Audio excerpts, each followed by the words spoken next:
Alors, en ce qui concerne la coordinance, donc on a dit tout à l'heure que le titane, elle est située dans un environnement octaédrique déformé. Donc, elle est délimitée par 6 oxygènes.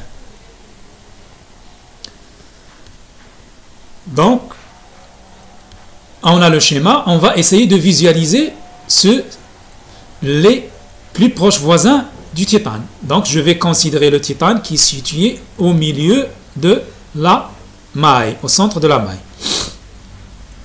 Donc, j'ai 2 oxygènes qui sont situés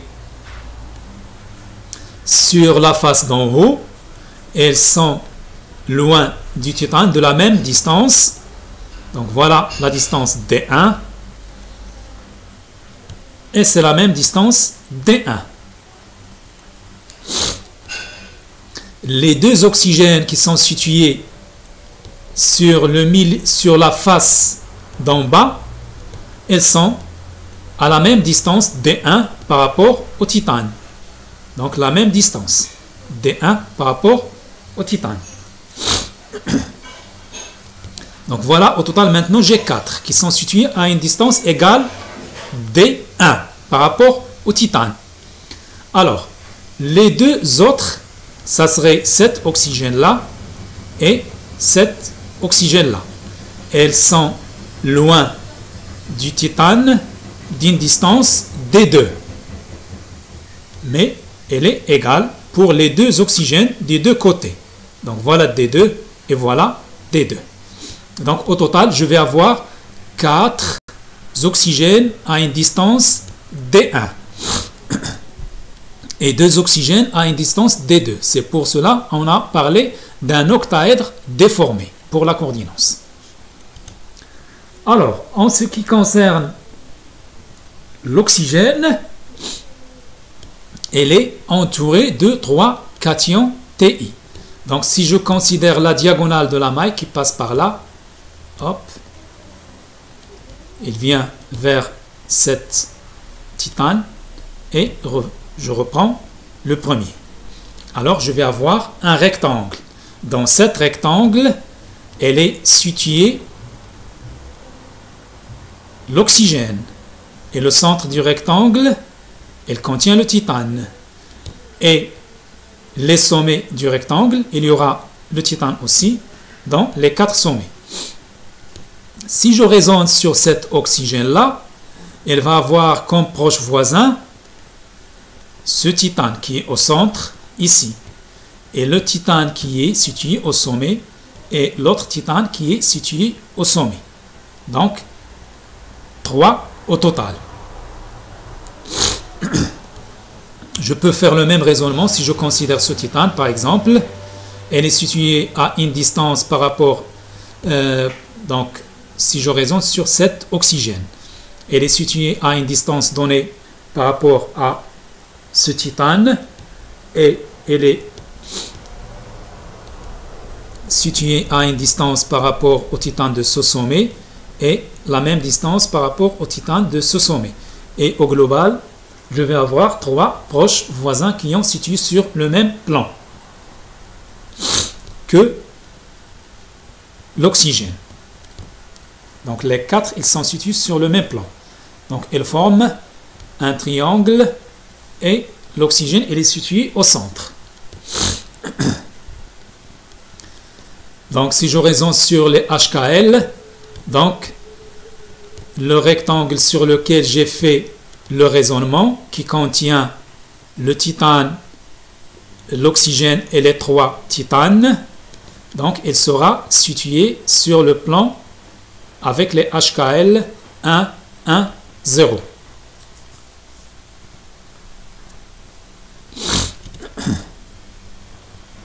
Donc la coordinance de manière globale, dans le cas d'une structure de type ritule, c'est 6-3 ou bien 6,3. Donc 6 pour... Alors, pour les nombres de motifs, on a le titane qui est situé sur les sommets de la maille. Donc le titane, situé sur le sommet de la maille. Sachant que chaque sommet elle est partagé entre 8, puisque la maille elle est quadratique. Donc j'ai des angles droits. Donc les sommets ils seront partagés entre 8 mailles. Donc 8 fois 1 huitième. Plus un titane qui est situé au centre de la maille. Donc au total je vais avoir 2. Alors pour l'oxygène, j'ai 4 oxygènes qui sont situés sur les faces.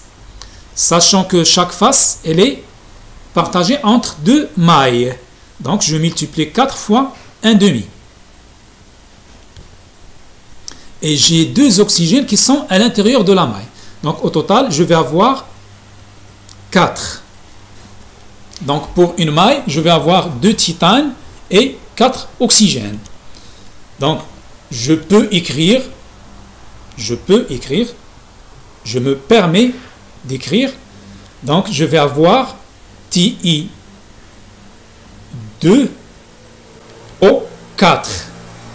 Et cette formule TI2O4, on l'utilise. Bon, je peux la transformer en 2TiO2. Donc je factorise par 2, si vous voulez.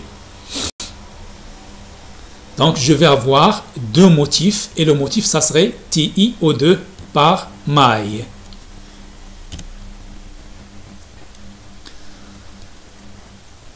Voilà un certain nombre de composés qui cristallisent dans la même structure que TiO2, donc la structure de type rutile, et l'exemple type c'est TiO2.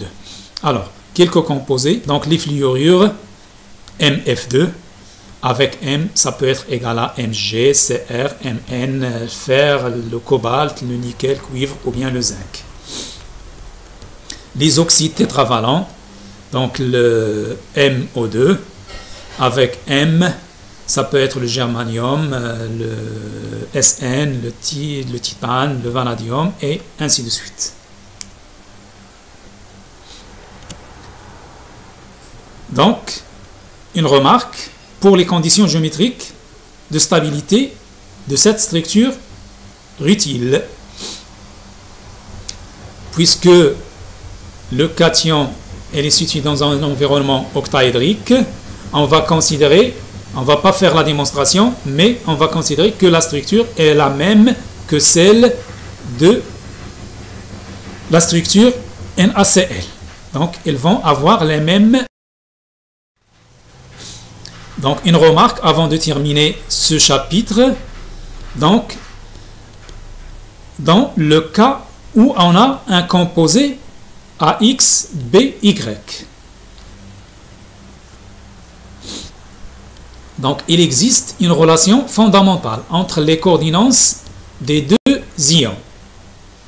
Donc, le X, le chiffre qui est ici, fois la coordinance du cation A, elle doit être égale Y, donc le chiffre qui est là, fois la coordinance de l'anion B. C'est une règle générale. Donc, si je trouve la coordinance du cation, automatiquement, je dois savoir quelle serait la coordinance de l'anion avant de la vérifier sur le schéma. Donc, voilà, ce chapitre est terminé et je vous remercie et à la prochaine.